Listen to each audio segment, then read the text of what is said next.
नमस्कार, बहुत स्वागत है आप सभी का हमारे इस खास बुलेटिन में। मैं हूं आपके साथ मरियम अली। चलिए देश और दुनिया की तमाम जरूरी खबरें हैं उन पे एक नजर डाल लेते हैं। बीते कुछ दिनों से अमेरिका और भारत के बीच व्यापार समझौता चल रहा था। ऐसे में खबर आई थी कि टैरिफ कम हो सकता है या हट सकता है, और ऐसा ही हुआ। आज सुबह सुबह ये बड़ी खबर सामने आई है कि अमेरिका ने भारत से टैरिफ हटा दिया है जो 25% का था। ऐसे में ट्रम्प का बयान भी सामने है। उन्होंने कहा है कि भारत ने वादा किया है कि वो रूस से मॉस्को से तेल नहीं खरीदेगा, बंद कर देगा। ट्रंप ने शुक्रवार को एक कार्यकारी आदेश में कहा, मुझे कार्यकारी आदेश 14066 में बताई गई नेशनल इमरजेंसी से निपटने के लिए भारत की कोशिशों के बारे में वरिष्ठ अधिकारियों से जानकारी और सुझाव मिले हैं। खास तौर पर भारत ने रूसी फेडरेशन से सीधे या अप्रत्यक्ष रूप से तेल इंपोर्ट बंद करने का वादा किया। ये बताया है कि वो यूएस से एनर्जी प्रोडक्ट्स खरीदेगा। हाल ही में यूनाइटेड स्टेट्स के साथ अगले 10 सालों में डिफेंस कॉपरेशन बढ़ाने के लिए एक फ्रेमवर्क पर सहमति भी जताई गई। वहीं अमेरिकी राष्ट्रपति ने कहा कि उन्हें दी गई जानकारी और सिफारिशों पर विचार करने के बाद उन्होंने ये तय किया है कि भारत ने कार्यकारी आदेश 14066 में बताई गई नेशनल इमरजेंसी से निपटने और राष्ट्रीय सुरक्षा, विदेश नीति और आर्थिक मामलों पर अमेरिका के साथ पर्याप्त तालमेल बिठाने के लिए महत्वपूर्ण कदम उठाए। इसलिए मैंने भारत से आने वाली चीजों के इंपोर्ट पर लगाए गए अतिरिक्त एड वैलोरम ड्यूटी रेट को खत्म करने का फैसला लिया है। उधर अमेरिका भारत के साझा बयान में कहा गया कि भारत सभी अमेरिकी इंडस्ट्रियल सामानों और अमेरिकी खाने पीने और खेती के प्रोडक्ट्स की एक बड़ी रेंज पर टैरिफ हटाएगा, जिसमें सूखे डिस्टिलर ग्रेन, जानवरों के चारों के लिए लाल ज्वार, ट्री नट्स, ताजे और प्रोसेस्ड फल, सोयाबीन तेल, वाइन और स्पिरिट्स और दूसरे प्रोडक्ट्स शामिल रहेंगे।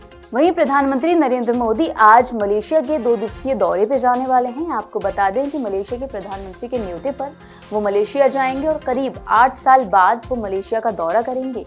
मलेशिया के प्रधानमंत्री दातो सेरी अनवर इब्राहिम के न्योते पर वो जा रहे हैं। विदेश मंत्रालय के सचिव पी कुमरन ने बताया कि ये दौरा भारत के आसियान देशों के साथ रिश्तों को और मजबूत करने और मलेशिया के साथ सहयोग बढ़ाने के लिए काफी अहम है। उधर प्रधानमंत्री मोदी की इस यात्रा के दौरान 8 फरवरी को भारत मलेशिया सीईओ फोरम की 10वीं बैठक भी कुआलालंपुर में होगी। इसके अलावा पीएम मलेशिया के बड़े उद्योगपतियों और कारोबारी नेताओं से भी मुलाकात करेंगे। वहीं दौरे के दौरान पीएम मोदी और मलेशिया के प्रधानमंत्री इब्राहिम के साथ द्विपक्षीय बातचीत भी होगी।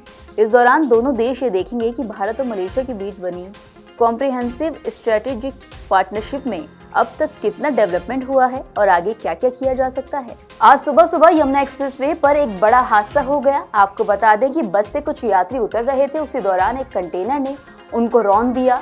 इस हादसे में करीब 6 यात्रियों की मौत हो चुकी है, वहीं एक घायल भी बताया जा रहा है। दिल्ली के नांगलोई से कानपुर के रसूलाबाद जा रही थी बस। वहीं थाना क्षेत्र के माइलस्टोन 88 के पास यात्रियों ने बस लघुशंका के लिए चालक से बस रोकने को कहा। वहीं चालक ने ग्रीन जोन में न रोककर रास्ते में ही बस रोक दी। यात्री बस से नीचे उतरकर लघुशंका के लिए नीचे उतरे, तभी पीछे से आ रहे तेज रफ्तार कंटेनर ने बस को टक्कर मारी और नीचे खड़े यात्रियों को रौंद दिया। तो मथुरा टूल टैक्स के 7-8 किलोमीटर से एक्सीडेंट हुआ। वहाँ बस खड़ी थी, सब सवारी पेशाब के लिए उतरी और चढ़ी बस में टॉयलेट DCM वाला पी के चला आया। उसने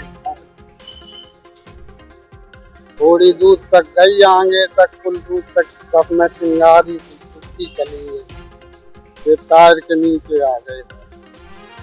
कितने लोगों के 5 लोग, 3 घायल हुए और किसी के हाथ में लगी, किसी कहीं लगी। दिल्ली एनसीआर में प्रदूषण की बात की जाए तो मौसम के बदलाव के साथ साथ प्रदूषण में भी बढ़ोतरी और कमी देखने को मिल रही है। बीते कुछ दिनों से AQI 250-300 के आसपास ही बना हुआ था, बीच बीच में ये 300 भी क्रॉस कर गया। ऐसे में अब कैसे हालात हैं, प्रदूषण कितना गंभीर होता जा रहा है, ये जान लेते हैं। दिल्ली में आज वायु गुणवत्ता सूचकांक 255 दर्ज किया गया, जो अभी भी अनहेल्दी यानी अस्वस्थ श्रेणी में आता है। वहीं PM 2.5 का स्तर 255, वहीं PM 10 का स्तर 156 दर्ज किया गया। विशेषज्ञों का कहना है कि ऐसे में बच्चों, बुजुर्गों और सांस संबंधी समस्याओं से जूझ रहे लोगों को खास सावधानी बरतनी होगी। जरूरत पड़ने पर ही बाहर निकले और मास्क का उपयोग जरूर करें। उधर दिल्ली NCR के कई इलाकों में वायु गुणवत्ता खराब से बेहद खराब श्रेणी में पहुंचती जा रही है। मौसम साफ रहने के बावजूद प्रदूषण का स्तर लगातार गंभीर श्रेणी में दर्ज हो रहा है। अब चलिए थोड़ी बात मौसम की कर लेते हैं। आपको बता दें कि बीते कुछ दिनों से दिल्ली में मिला जुला मौसम देखने को मिल रहा है। बीच में ठंड हो जाती है, फिर दोबारा धूप खिल जाती है, जिससे लोगों को गर्मी का एहसास होने लगता है। आज की बात की जाए, आज सुबह से लगातार ठंडी हवाएं चल रही हैं, लेकिन साथ साथ धूप भी खिली नजर आई। ऐसे में गर्मी का एहसास भी हो रहा है। अब आने वाले दिनों में मौसम कैसा रहेगा? क्या वापस से ठंड आ जाएगी या फिर अब ठंड ने विदाई ले ली है? आज सुबह भी मौसम साफ रहा, लेकिन तेज हवाओं से गुलाबी ठंड का एहसास भी होता रहा। जबकि अगले 5 दिनों में दिल्ली में बादल रहने के आसार भी जताए गए। वहीं मौसम विभाग ने पश्चिम हिमालय क्षेत्र में 6 फरवरी और फिर 9 से 11 फरवरी तक 2 पश्चिमी विक्षोभ सक्रिय होने की संभावना जताई है। इससे कुछ जगहों पर बारिश और बर्फबारी का दौर भी हो सकता है। दिल्ली, उत्तर प्रदेश, पंजाब, हरियाणा से लेकर मध्य प्रदेश में अगले 2 से 3 दिनों में तेज हवाएं चलने के आसार भी जताए गए। वहीं गर्मी भी अगले कुछ दिनों में बढ़ने का अनुमान लगाया गया है। मौसम विभाग ने जम्मू कश्मीर, लद्दाख में बारिश और बर्फबारी का अनुमान दिया। वहीं उत्तराखंड में 7 फरवरी यानी आज और हिमाचल प्रदेश में कल यानी कि 8 फरवरी को सुबह और रात के वक्त कुछ जगहों पर घना कोहरा पड़ने की भी चेतावनी जारी की गई। इसी के साथ 10 फरवरी की बात की जाए तो खासतौर पर कश्मीर रीजन में बारिश और बर्फबारी हो सकती है, जिससे मौसम बदल जाएगा। वहां 30 से 40 किलोमीटर प्रति घंटे की रफ्तार से तेज हवाएं भी चल सकती हैं। हिमाचल प्रदेश, उत्तराखंड में 9 से 11 फरवरी तक बारिश और बर्फबारी की संभावना जताई गई। तो ये थी वो तमाम जरूरी खबरें जो हमने आपको दिखाई। इन खबरों का अपडेट भी लगातार आपको मिलता रहेगा। बस उसके लिए आपको जुड़े रहना होगा नवोदय टाइम्स पंजाब केसरी के साथ।